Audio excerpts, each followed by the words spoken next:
No se asuste con lo que oiga a continuación.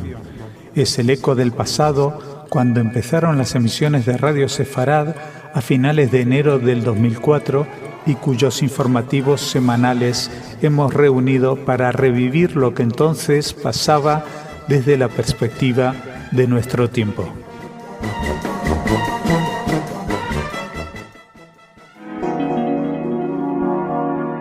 En Radio Sefarad, noticias.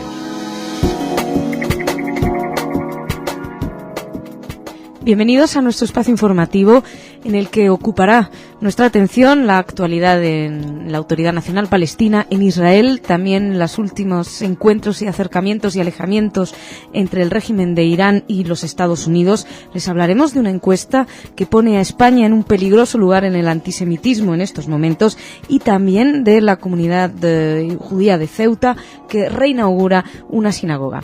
Empezamos en Palestina, donde empieza a naufragar el gobierno de unidad nacional por un problema que ya se veía venir, el de la seguridad. El primer ministro palestino, Ismail Haniyeh, aceptó este lunes la dimisión de su ministro del Interior en unos momentos en los que resurgió con fuerza la violencia interpalestina, con resultado, al cierre de nuestra edición, de 6 muertos y medio centenar de heridos desde el viernes. Responsables de Hamás y de Fatah habían anunciado el domingo el logro de una tregua bajo el auspicio de un mediador egipcio, la que entró inmediatamente en vigor, el domingo por la noche, pero no provocó efectos. Un jefe local de las Brigadas de los Mártires de Al-Aqsa, vinculada a Al-Fatah, y su chofer fueron asesinados el domingo por enmascarados al norte de la Franja de Gaza, mientras que unas horas después, otros 2 palestinos, entre ellos un periodista cercano a Hamás, fueron muertos en enfrentamientos cerca del complejo residencial de Gaza. Una situación que no ayuda a nadie. Y que, bueno, si recuerdan, el 8 de febrero en la Meca habían celebrado una tregua entre Hamás y Fatah y era una tregua que estaba destinada a instalar a este gobierno de unidad nacional. Sin embargo, ahora mismo está atravesando la situación más grave desde el establecimiento de este gobierno. Al parecer, según explicó el portavoz de Haniyeh, Ghazi Hamad, el ministro del Interior pedía más autoridad, no se le concedió y al parecer no fue informado del despliegue de las fuerzas de seguridad la semana pasada y que por eso habría dimitido. Por su parte, Israel descartó por el momento ofensiva militar alguna de envergadura para detener los disparos de cohetes contra Israel que están cayendo y dijo Amir Peretz, el ministro de Defensa, que lanzarían tal escalada si lo consideraran útil. En principio no lo considerarían útil en estos momentos y por ello no lo van a hacer, no van a atacar, pero por lo pronto sí van a aprender o a intentar aprender a defenderse mejor. Las Fuerzas Armadas de Israel comenzaron ayer un gran ejercicio militar para inspeccionar el funcionamiento de sus organismos, con la participación del primer ministro Ehud Olmert y del ministro de Defensa Amir Peretz, por si estallara una guerra global en Oriente Medio. El jefe de las Fuerzas Armadas, el general Gabi Ashkenazi, también movilizó a varios oficiales superiores en la reserva para intervenir en dichas maniobras debido a su experiencia. El general en la reserva, Giora Eilan, exdirector del Consejo Nacional de Seguridad, declaró ayer a la prensa respecto a la participación del jefe de gobierno y del ministro de Defensa, ambos civiles, que es necesario que sepan cómo funcionan las Fuerzas Armadas, cuál es su poderío y las consecuencias de su actuación, y por esto es mejor que hagan el aprendizaje durante un ejercicio y no en medio de la guerra. Hasta aquí ha llegado los efectos del informe Vinograd y el general Eilan explicó que la colaboración de oficiales de alta graduación en la reserva es común, lo hacen como asistentes de generales en actividad y en determinadas circunstancias. Este tipo de maniobras al parecer se llevan a cabo todos los años, pero no se han realizado a gran escala en el último trienio, explicaban, y por eso la necesidad de que se organizara ya. Durante los ejercicios, entre ellos los destinados a mejorar la coordinación entre jefaturas en el terreno y el Estado Mayor, se van a poner en práctica todas las lecciones extraídas de la guerra contra Hezbollah el pasado verano. El simulacro se espera que dure 2 o 3 días y no participarán en ellos fuerzas de infantería ni las fuerzas del aire y tampoco se va a usar evidentemente fuego real. No hay que olvidar que algunos militares están alertando sobre la posibilidad de que estallara otra posible guerra contra Hezbollah y que hay que estar preparados o por lo menos sacar en claro algo después no vamos a llamarlo derrota, pero de los problemas que han traído consigo la guerra contra Hezbollah. Seguimos, vamos a hablarles de Irán, una de cal y otra de arena. El presidente iraní Mahmoud Ahmadinejad alzó la voz contra Estados Unidos y lo amenazó con una enérgica respuesta en caso de ataque contra su país al culminar este lunes una visita a los Emiratos Árabes Unidos, uno de los principales aliados de Washington en la región. Ahmadinejad, que habló en persa y cuyas declaraciones fueron traducidas al inglés por un intérprete oficial iraní, ofreció una conferencia de prensa al culminar una visita de 2 días a los Emiratos, la primera de un jefe del Estado iraní. La advertencia iraní se produce tras el anuncio, hecho por Washington e Irán, de un acuerdo para llevar a cabo entrevistas bilaterales sobre Irak al nivel de sus respectivos embajadores en Bagdad, para tratar de solucionar la crisis iraquí. Bueno, es genial porque después de haber advertido de la posibilidad de que si Estados Unidos atacara, que que Irán respondería de una manera tremenda, dijo que descartó el mismo presidente iraní la eventualidad de un posible ataque estadounidense, con lo cual el discurso para demostrar que es fuerte por un lado y por otro lado a lo que queremos aferrarnos, porque le ponemos buena voluntad, es al hecho de que se van a reunir y van a hablar por lo menos de la seguridad en Irak. Las conversaciones van a ser dirigidas por Ryan Crocker, que es embajador estadounidense en Bagdad, y será durante las próximas semanas, según explicaron las mismas autoridades norteamericanas. Estados Unidos e Irán no mantienen relaciones diplomáticas desde el 80, después de la llamada crisis de la embajada, que los diplomáticos norteamericanos de Teherán fueron tomados como rehenes. Y ahora seguimos, les hablamos de una encuesta, de un estudio interesante e inquietante: España y el antisemitismo. Según una encuesta presentada ayer por la organización Liga Antidifamación, un 47% de los españoles tiene clichés antisemitas más que los polacos, los italianos, los franceses y los alemanes. El director nacional de la Liga, Abraham Foxman, apuntó en una rueda de prensa en un hotel de Jerusalén que el sondeo realizado por teléfono los pasados meses de marzo y abril a más de 500 personas de cada uno de estos estados revela que un gran número de europeos sigue infectado por el virus del antisemitismo, repitiendo estereotipos y actitudes de rechazo a los judíos. Así, un 53% de los españoles consultados cree que los judíos tienen demasiado poder en el mundo de los negocios, al igual que opina un 49% de los polacos, un 42% de los italianos, un 28% de los franceses y un 21% de los alemanes. Y es curioso porque todas las agencias donde se podía leer esta noticia destacaban que la Liga es una organización judía estadounidense financiada por los judíos de los Estados Unidos, con lo cual también la Liga Antidifamación está un poco puesta en duda por el hecho de ser judía. En la misma noticia donde denuncian el antisemitismo reinante, pues en países como España, por poner en duda las cosas, por pensar que los judíos tienen demasiado poder, pues ponían también en duda quién hace el sondeo. Es curioso. Bueno, les hablo de las cifras que se veían ahí. Los polacos ganan en otros aspectos, en otro tipo de antisemitismo, porque el 58% de los polacos opina que los judíos todavía hablan demasiado del Holocausto. En España y en Italia solo el 46% comparte esa opinión, 45% en Alemania, 40% en Francia. Un 39% de los habitantes de Polonia culpa a los judíos de la muerte de Jesús, de Jesucristo, y es más que el doble de españoles. Destacan ahí los polacos, los españoles solo el 19%, los italianos el 17%, los franceses el 14% y los alemanes el 13%. Según Foxman, según el director de la Liga, los resultados revelan un claro vínculo entre una visión crítica de las políticas del Estado de Israel y una mala imagen de los judíos. Un 35% de los españoles reconoce que su opinión sobre los judíos está influida por las acciones del Estado de Israel. Para el director nacional de la Liga Antidifamación, en España hay un problema de negación del antisemitismo que es fruto de una larga y trágica historia de prejuicios hacia los judíos. Según la encuesta, España es con diferencia el país más pro-palestino, con un 34% de encuestados. Un 13% de españoles apoyaría a Israel y un 14% a ambos por igual, Israel y Palestina. Y un 33% no apoyaría a ninguno de los dos. Bueno, seguimos, vamos a hablarles ahora seguimos en España, donde a pesar de ese antisemitismo del que habla la Liga Antidifamación, se ha reinaugurado una sinagoga en Ceuta. La comunidad judía de Ceuta reinauguró el domingo la sinagoga de Bet El tras los 3 meses en los que estuvo trabajando en su rehabilitación, ofreciendo ahora una nueva sala situada en su primera planta que permitirá que en ella se celebren encuentros y conferencias culturales, así como también se ha aprovechado para dar algunos pequeños retoques. La reapertura se puso en alza la renovación de Bet El como una prueba irrefutable de que cuando existen raíces profundas existe la renovación. También se quiso recordar, además, asociaciones que luchan por la convivencia, a las iniciativas que llevan a cabo la Consejería de Educación y Cultura o la mención especial para el presidente del Gobierno, que en su visita a Ceuta mantuvo una reunión con las 4 culturas de la ciudad.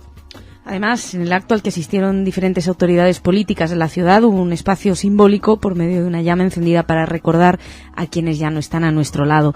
De todos modos, hablaremos más en profundidad de esta reinauguración de la sinagoga de Bet El en Ceuta. Nosotros ahora dejamos aquí esta primera parte del informativo. Vamos a hablar un poco de cultura con Jorge. Jorge, ¿cómo estás? Muy bien, Masha, aquí con las noticias culturales. ¿Qué nos traes? ¿Qué nos cuentas? Bueno, hay cositas de Latinoamérica interesantes y también de aquí de España.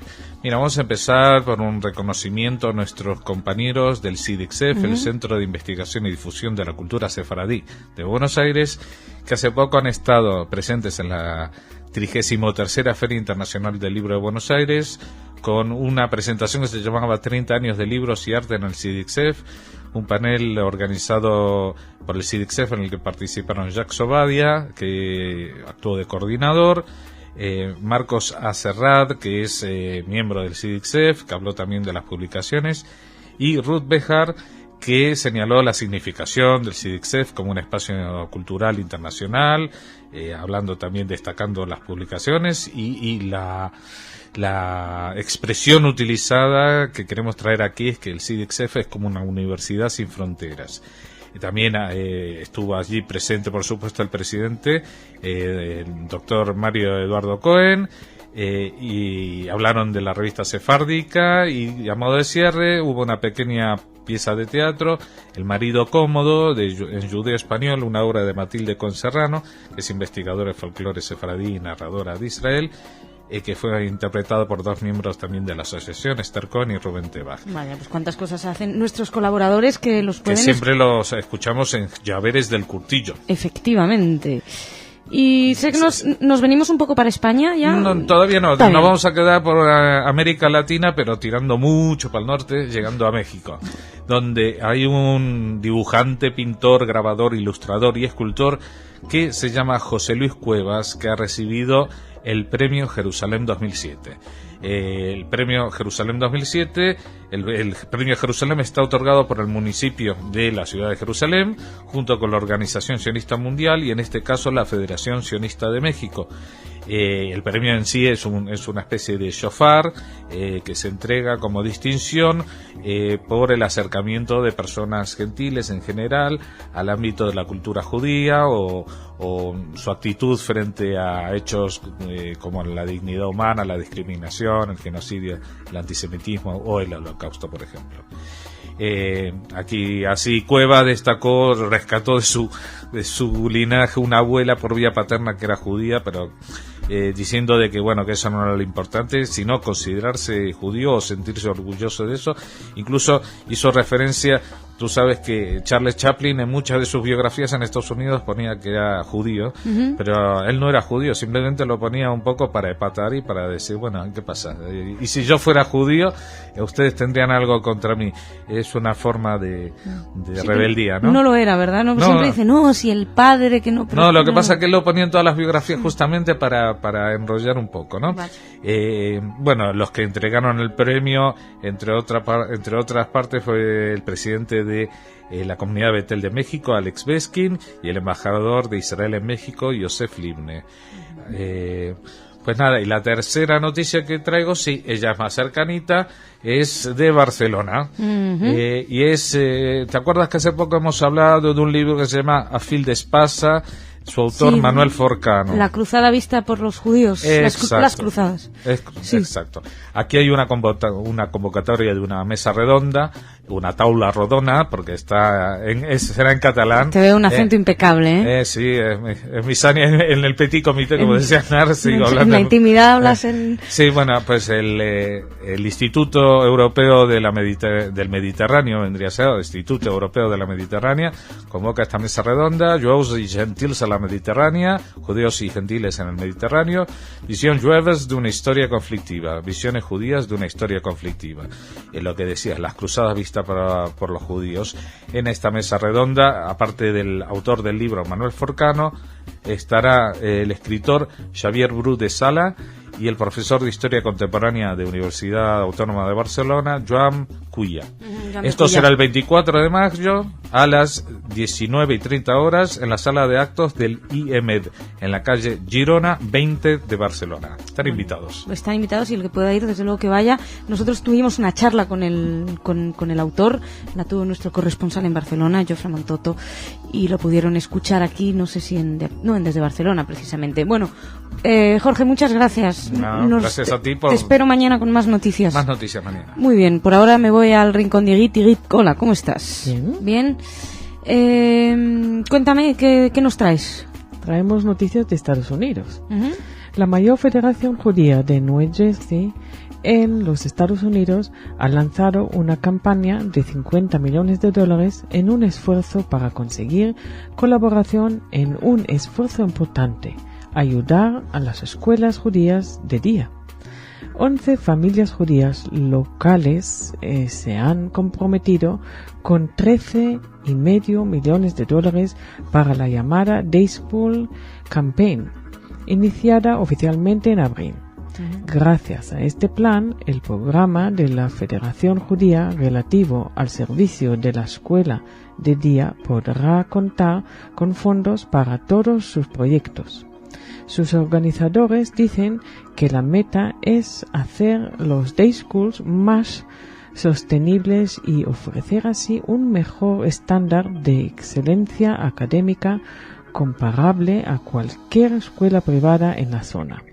La campaña está siendo coordinada por la Fundación de la Comunidad Judía de Metro West. Esta federación de $24 millones sirve a los condados de Essex y Morris y tiene sus raíces en Newark.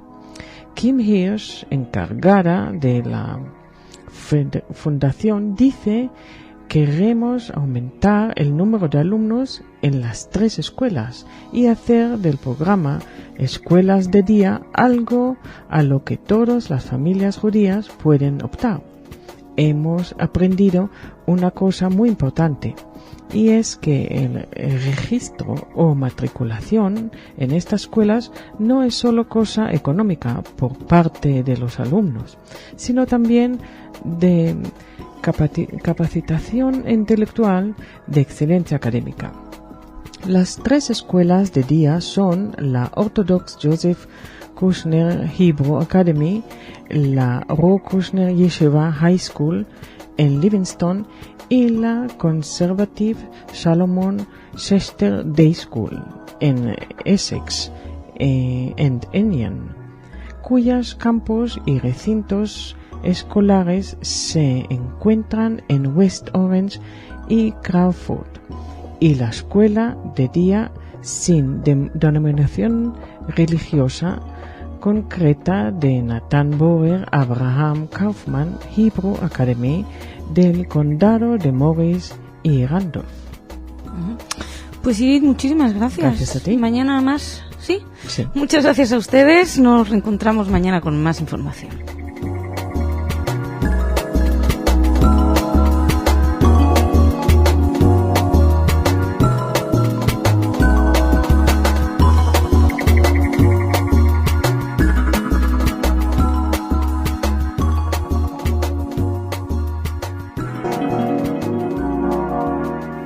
Radio Sefarad, noticias.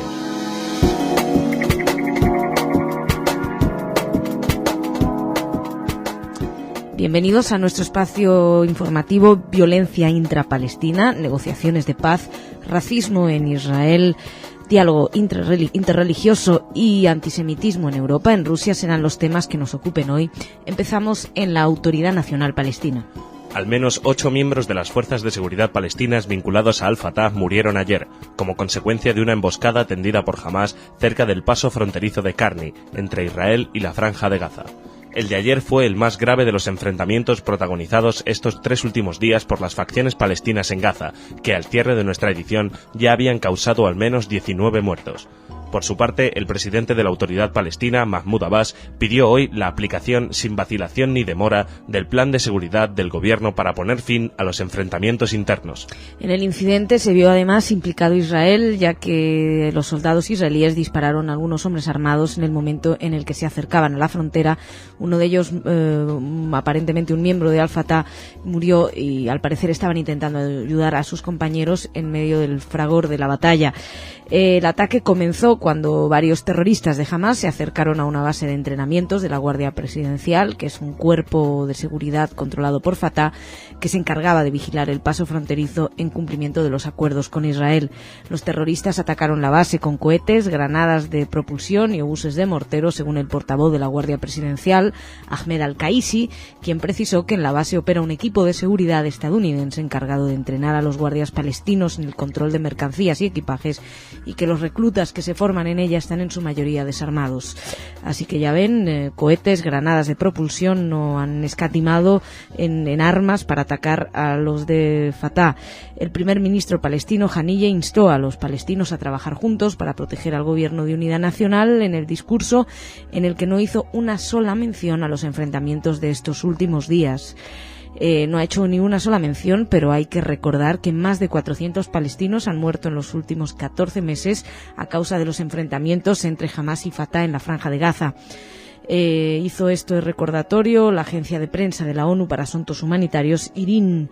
Fue un informe emitido este año por la ONU, refleja que los enfrentamientos entre palestinos, más motivados por diferencias de clanes que por causas políticas, han causado tantos muertos. Explican cómo en enfrentamientos con los israelíes en los 3 primeros meses de este año, y es muy destacable, 119 palestinos murieron por disparos de otros palestinos, 34 murieron a manos de los israelíes, en general terroristas en acción de guerra contra los soldados israelíes.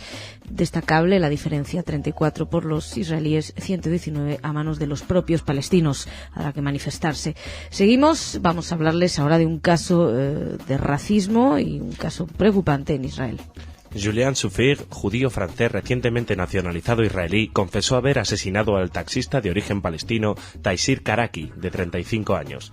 Por su parte, el alcalde de Jerusalén, Uri Lupoliansky, instó a declarar a la familia del árabe asesinado como víctima del terror y recibir así todos los beneficios que reciben las familias judías cuando sus familiares son víctimas de ataques terroristas. Lupoliansky expresó que, en su opinión, el asesinato de un hombre solo por ser árabe supone un acto terrorista. El asesino, que por cierto también se sospecha que actuó el hermano también y estaba siendo investigado al cierre de esta edición, el hermano se convirtió recientemente en ultrarreligioso y cogió un taxi y mató a este taxista. La policía descubrió el crimen por azar en un control rutinario en el que el mismo Soufir le dijo a una pareja de agentes que había hecho algo en su apartamento y que subieran a verlo. El padre de la víctima explicó que su hijo llevó, era padre de 4 niños y que era un buen hombre que no estaba metido en política. Dijo, solo quería dar una vida digna a sus hijos. Por supuesto, hubo críticas. Los diputados árabes acusaron a la derecha israelí de haber creado un clima de odio contra los árabes y que este clima de odio sirve de caldo de cultivo en los crímenes. Dijeron que convertir las palabras en acto era solo cuestión de tiempo. Bueno, seguimos, esperamos que este caso será juzgado justamente, y nosotros avanzamos, vamos a hablarles de las negociaciones de paz. El primer ministro israelí, Ehud Olmert, emplazó ayer a los 22 miembros de la Liga Árabe a ponerse de acuerdo e invitar a Israel a negociar la iniciativa de paz saudí aprobada por esta organización sin condiciones previas. En rueda de prensa desde la ciudad jordana de Petra, donde se encuentra de visita oficial, Olmert aseguró que los israelíes están dispuestos a sentarse y dialogar cuidadosamente. Con respecto a la guerra en Líbano contra Hezbollah, Olmert afirmó que la lección aprendida es que cuando una poderosa organización terrorista comienza a obtener armamento sofisticado y declara su intención de utilizarlo, debe ser tomada en serio. Olmert participaba en una conferencia de premios Nobel que se celebraba en Petra y estaba previsto que después se reuniera con el rey Abdalá II. Según explicó el primer ministro, los israelíes han dicho sí a todas las ofertas serias de negociación y no han puesto condiciones previas y no creen que tengan derecho a poner condiciones previas los demás. En cualquier caso, calificó de muy interesante el plan que propone el reconocimiento de Israel y la firma de tratados de paz con los países árabes a cambio de la retirada a las fronteras anteriores a la guerra del 67. Olmert aseguró que está preocupado por la seguridad de los niños israelíes y por el dolor de los niños palestinos. Por eso explicó que cuando decidió no responder al fuego de cohetes Qassam fue porque no estaba convencido de que la respuesta no terminara matando a una niña inocente que no hubiera cometido ningún crimen y que muriera solo porque quien lanza los Qassam la llevara en su todoterreno a modo de escudo. Bueno, pues será cuestión de esperar. Se están lanzando varias señales de que ese plan parecería que por lo menos para empezar sería del agrado de todos. Ya solamente falta que se sienten y se pongan a negociarlo. Seguimos, les hablamos una vez más. Tenemos que volver a dar noticias de un asesinado víctima del antisemitismo en Rusia. Dmitry Nikulinsky, judío ruso de 22 años, fue apuñalado el sábado en la entrada de su casa, en la ciudad de San Petersburgo. En la agencia judía informaron que el joven estaba cursando el último año de estudios para su segundo título y también se desempeñaba como educador para jóvenes judíos en la filial local del movimiento Chabad Lubavitch. Dado que no le quitaron ninguna de sus pertenencias, se estimó que se trató de un ataque antisemita perpetrado por neonazis.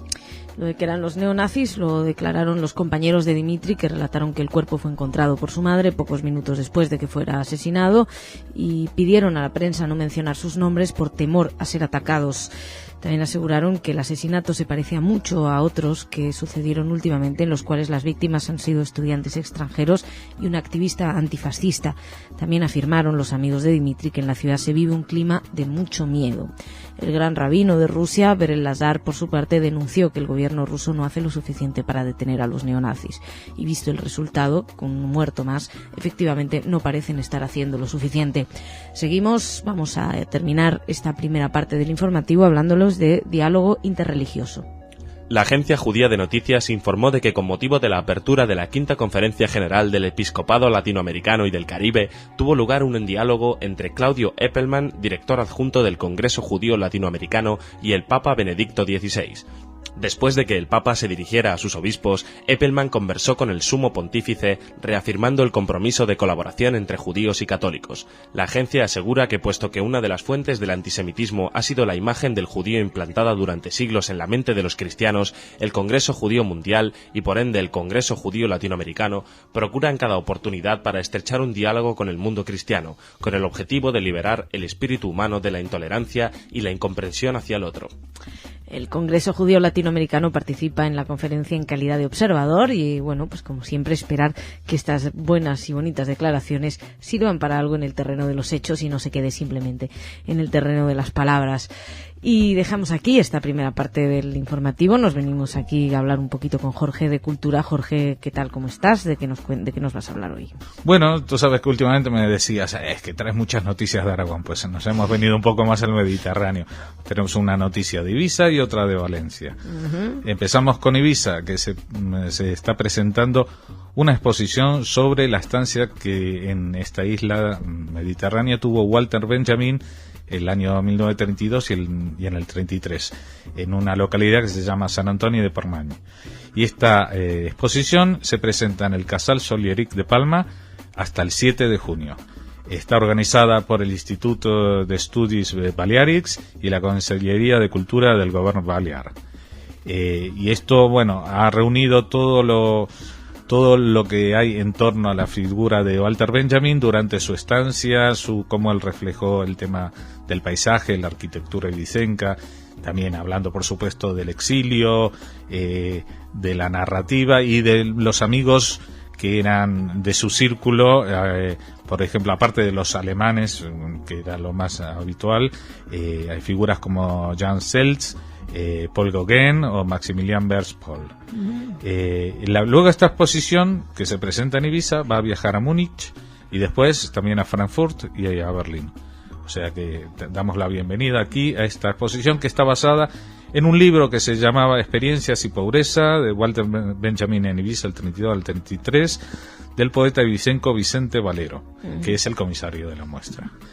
Y en Valencia, pues tenemos que comunicar a los amigos que estén por allí el miércoles 16 de mayo, o sea, hoy mismo, que a las 8 de la noche se acerquen al Colegio Mayor Rector Peset para escuchar cantos judeo-españoles de la diáspora. Este es un concierto que organiza Judith Cohen, una etnomusicóloga canadiense, junto con su hija Tamar Ilana Cohen Adams. Ellos presentan canciones sefardíes de la diáspora que han sacado recientemente en un disco que salió el año pasado en el sello Pneuma. Aparte de los conciertos de Judith Cohen son muy divertidos, porque ella de pronto se pone a improvisar y a pedido al público canta unas canciones o otras, o sea, no hay un repertorio fijo. Eso responde a lo que el público exige. ¿Tú crees que tendrán un espacio para mí, para así una soprano como Fioritura, como... Bueno, debes saber...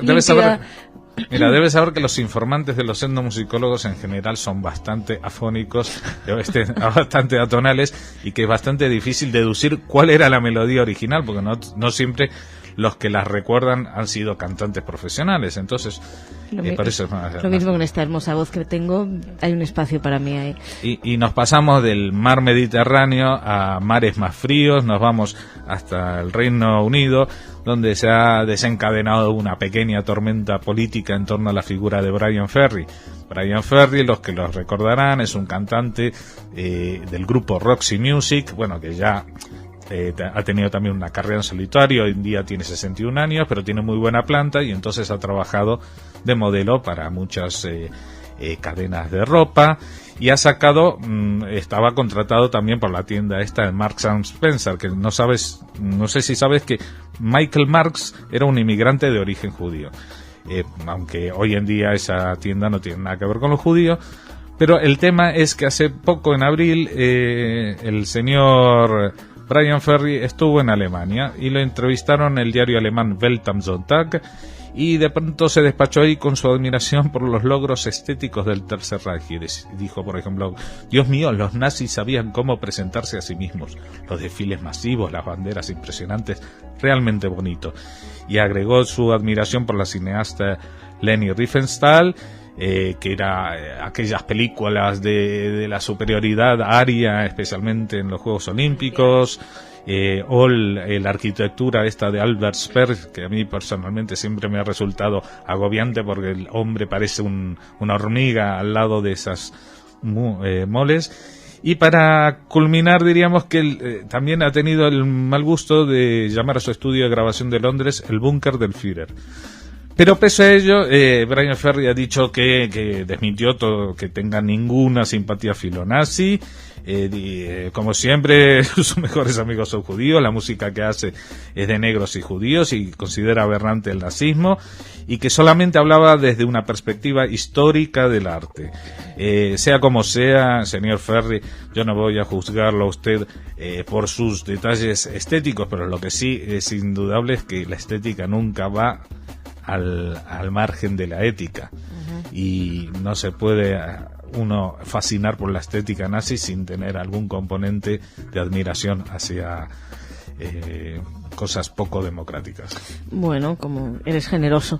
Jorge, muchas gracias. Te dejo y me vengo al rincón de Iguit a ver de qué me va a hablar hoy. Hola, Iguit, ¿cómo estás? Hablamos que alrededor de 150 intelectuales y religiosos de las 3 religiones monoteístas participan desde domingo en la 5ª conferencia para el diálogo interreligioso en la capital catarí de Dubái.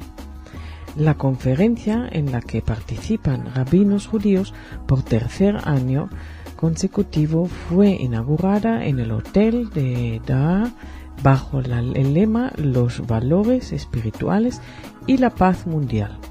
Los participantes tratan durante 3 días asuntos como el fundamentalismo religioso contrario al diálogo, el Islam en Occidente y el papel de la mujer en el mundo islámico.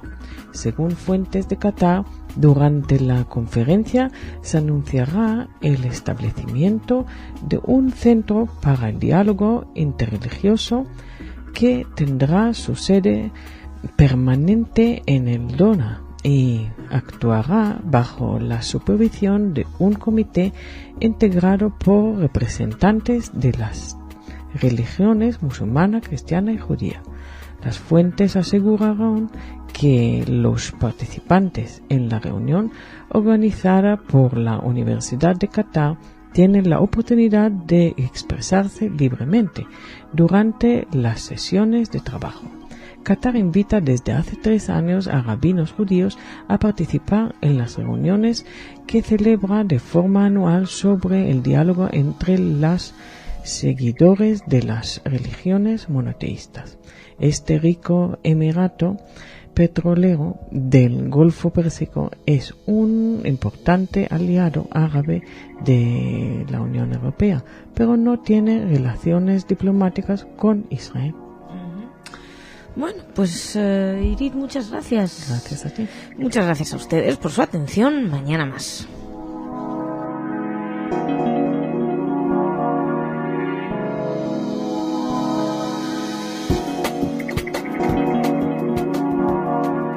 En Radio Sefarad, noticias.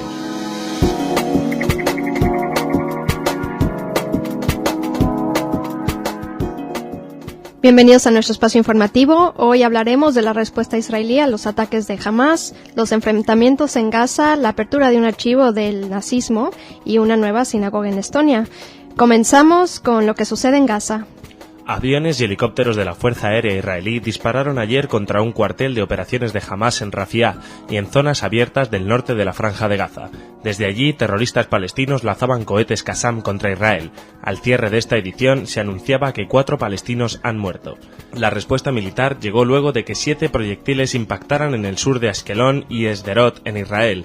Uno de los cohetes cayó cerca del campo de fútbol en uno de los kibutzim de la zona y 2 en la misma ciudad.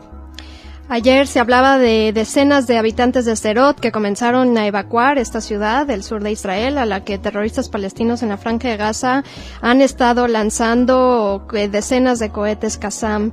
Según fuentes policiales y municipales, muchos buscaban refugio en el kibutz Soba, vecino a Jerusalén, después de que varias personas resultaran heridas o lesionadas por estos proyectiles, entre ellos una mujer y sus 3 hijos por la caída de un cohete Qassam en su vivienda. En Sderot y en más de 30 localidades rurales del sur de Israel, hasta donde pueden llegar los cohetes que lanzan los palestinos de Gaza, se habían suspendido las clases escolares. Uno de los 8 cohetes artesanales Qassam lanzados contra el sur de Israel cayó sobre el tejado de un vecino del ministro de Defensa, Amir Peretz, que reside en Sderot. Peretz, que estaba ausente de su domicilio en el momento del impacto, acusó a Hamas de tratar de ocultar con este ataque los actos asesinos de sus hombres contra militantes de Al-Fatah en Gaza. El ministro calificó la ofensiva de intolerable y aseguró que tendrá una respuesta. Seguimos con los disturbios internos en Gaza. Los enfrentamientos entre el movimiento palestino Hamas y los servicios de seguridad leales al presidente Mahmoud Abbas salieron del control en Gaza, donde al cierre de esta edición han muerto otras 14 personas en el 6º día de los peores combates registrados desde marzo, que dejan ya 38 muertos. Frente a estos choques, que podrían poner fin al gobierno de unidad nacional entre Hamas y Al-Fatah, inaugurado el 17 de marzo, Abbas y el jefe de Hamas en el exilio, Khaled Meshaal, hablaron por teléfono para tratar de instaurar la calma. Indicó que Abbas estudiaba la posibilidad de decretar el estado de emergencia. En total, desde el viernes pasado, al menos 30 miembros de las fuerzas de seguridad, 6 combatientes de Hamas y 2 civiles han muerto en Gaza. Se habla de más de 100 heridos. En el incidente interpalestino más dramático de este miércoles, combatientes islamistas abrieron fuego por error con cohetes antitanque contra un vehículo de la seguridad preventiva que transportaba 5 prisioneros de Hamas, según indicó el portavoz del organismo de seguridad, Youssef Eissa. Los 5 hombres murieron inmediatamente, así como 2 miembros de la seguridad preventiva que se encontraban en el vehículo. Poco antes, Hamas había lanzado un asalto sin precedentes contra la casa del jefe de la seguridad interior palestina, Rashid Abu Spaq, al sur de Gaza, matando a 4 de sus guardaespaldas. Hamas y Al-Fatah se han estado acusando mutuamente mientras fracasaban todos los intentos de restablecer la calma desde el pasado viernes, cuando comenzó esta nueva ola de violencia. Seguimos. Acceso a un gran archivo de víctimas del nazismo. Historiadores e investigadores podrán tener acceso a partir del próximo otoño a los documentos que contiene el mayor archivo sobre las víctimas del nazismo, conservado en la ciudad de Bad Arolsen, al oeste de Alemania, y que está bajo tutela de la Cruz Roja, según anunciaron sus responsables. Los investigadores podrán acceder a una copia electrónica o en papel de los documentos del archivo, que hasta ahora solo podrían ser consultados por las víctimas del nazismo y sus familiares. Con la apertura para fines de investigación de los archivos de Bad Arolsen, los investigadores e historiadores podrán tener acceso a un material histórico muy valioso, pues este archivo contiene unos 30 millones de folios relacionados con unos 17,5 millones de víctimas del nazismo. Sabemos ya que los nazis anotaron de forma meticulosa toda la información sobre los prisioneros de los campos de concentración y de exterminio. Por ejemplo, anotaban si había enfermedades hereditarias en su familia, el número de piojos que tenían en la cabeza, los experimentos médicos a los que fueron sometidos o si eran acusados de ser homosexuales. Entre el material archivado se encuentran los nombres de las personas incluidas en la célebre lista de Schindler, famosa ya por la película que se realizó, elaborada por el empresario, la lista fue elaborada por el empresario Oskar Schindler y gracias a la cual se salvó la vida de 1.200 judíos durante la época del nazismo. Para poder garantizar y facilitar el acceso de los investigadores a los archivos, se está realizando la labor titánica de digitalizar todos los documentos originales que serán enviados en copia electrónica a las instituciones que así lo soliciten. Con esto se cierra un largo debate entre los partidarios de la apertura de los investigadores del archivo, principalmente Israel y Estados Unidos, y sus detractores, entre ellos Alemania, que recordaban el derecho a las víctimas de la protección de datos. Bueno, les dejamos con eso y seguimos. Shimon Peres inaugura una sinagoga en Estonia. El viceprimer ministro israelí Shimon Peres visitará el próximo miércoles Estonia, donde inaugurará la primera sinagoga construida en el país báltico después de la Segunda Guerra Mundial. El Ministerio de Asuntos Exteriores de Estonia informó de que el veterano político israelí y Premio Nobel de la Paz se reunirá con el presidente estonio Toomas Hendrik Ilves, con el primer ministro Andrus Ansip y con el jefe de la diplomacia, Urmas Paet. Peres llevará flores al monumento a las víctimas del Holocausto en el antiguo campo de concentración nazi Kloga e inaugurará la nueva sinagoga, cuya primera piedra fue colocada el 19 de septiembre de 2005 por el presidente israelí Moshe Katsav. Estonia es actualmente la única capital de un país de la Unión Europea que no tiene una sinagoga después de que la histórica, consagrada en 1885, fuera destruida en la Segunda Guerra Mundial. La nueva sinagoga de Tallinn, construida con ayuda del Estado estonio y donaciones de particulares, se ubica en la calle Karu, donde forma un solo conjunto arquitectónico con el colegio y el centro judío. Seguimos con las noticias culturales. Hola, Jorge. Hola, ¿qué tal, Carmen? Muy bien, ¿qué nos vas a contar? Bueno, primero algunos recordatorios de la agenda cultural que son inevitables. Ya lo habíamos mencionado, pero quiero recordarlo que hoy mismo a las 8:30 de la tarde, los que estén en Madrid no pueden evitar ir a la Casa Encendida, donde van a dar la película israelí Manos Atadas, Tied Hands o Yadayim Kshurot de Dan Volman. Porque antes de la proyección de esta película, que habla sobre el SIDA, también hay una presentación muy interesante de un bailarín muy importante israelí, se llama Ido Tadmor. Es algo que ya se ha presentado también en el Festival de Murcia Tres Culturas y que realmente vale la pena ver. No os perdáis esta noche este acto. Y dentro de unos pocos días, el martes 22 de mayo, en la Universidad de Girona, una conferencia se llama Irene Nemirovsky, La compasión de las sombras, a cargo de María Josep Balzac. Esto está enmarcado dentro del ciclo de conferencias de autoras y autores judíos del siglo XX. Alguna cosita más que tenemos de literatura es eso que siempre bienvenido. El famoso escritor Noah Gordon, tú sabes, autor de bestsellers como El médico, El último judío, sí, El rabino, Chamán, El diamante de Jerusalén, todo esto. Bueno, pues ha escrito una obra, no es sobre judíos, Pero resulta interesante porque es sobre una parte de España. Habla sobre Cataluña y en realidad se trata de una figura, una novela centrada en un personaje llamado Josep, porque es un catalán y que tiene que ver con la cultura del vino, con los viñedos. Y bueno, hay quien dice que eso se debe a que el hijo del escritor vive justamente en Sant Cugat del Vallès, que es una comarca de la provincia de Barcelona especializada en los viñedos, ¿no? Así que bueno, dentro de poco seguramente otro éxito editorial en una esfera que hasta ahora no hemos conocido al octogenario escritor Noah Gordon. Una nueva faceta. Una nueva faceta. Y ahora una noticia que a mí me resulta muy muy interesante. Mira, sabes que desde hace años, varios decenios, se han encontrado los famosos rollos del Mar Muerto que se encontraron en Qumran y que allí está, bueno, son unos documentos muy importantes tanto para la historia del judaísmo como del cristianismo primitivo. Y bueno, lo que pasa que estos rollos han llegado en un estado bastante preocupante, sí, porque son más de 10.000 fragmentos. Algunos dicen que el error fue de los arqueólogos que le daban a los que iban a buscar las piezas, le decían que le pagaban por pieza, entonces que ellos las rompían, las partían en trocitos para que le pagaran. Eso no más. puede ser. Sí, esa historia yo me la conozco. Bueno, el tema es que existen estos fragmentos, estos se escribían en unos papiros, no en papiros, sino en pergaminos de piel animal, de cuero de oveja. El problema es que resulta casi imposible juntar todos los trocitos. Entonces, el Instituto de la Escuela Coret de Ciencias Veterinarias de la Universidad Hebrea, que se encuentra, es una delegación de la Universidad Hebrea que se encuentra en Rishon LeZion, ha empezado a aplicar el examen del ADN, fíjate tú, para determinar cuáles de las pieles pertenecen al mismo animal. Ah, qué interesante. O sea que de esa manera determinan cuáles de los pergaminos se escribieron de una sola vez. Sí. Constituyen un pergamino, luego sí. Habrá otro pergamino que se escribió sobre la piel de otro animal, evidentemente. Pero por lo menos eso facilitará muchísimo el animal.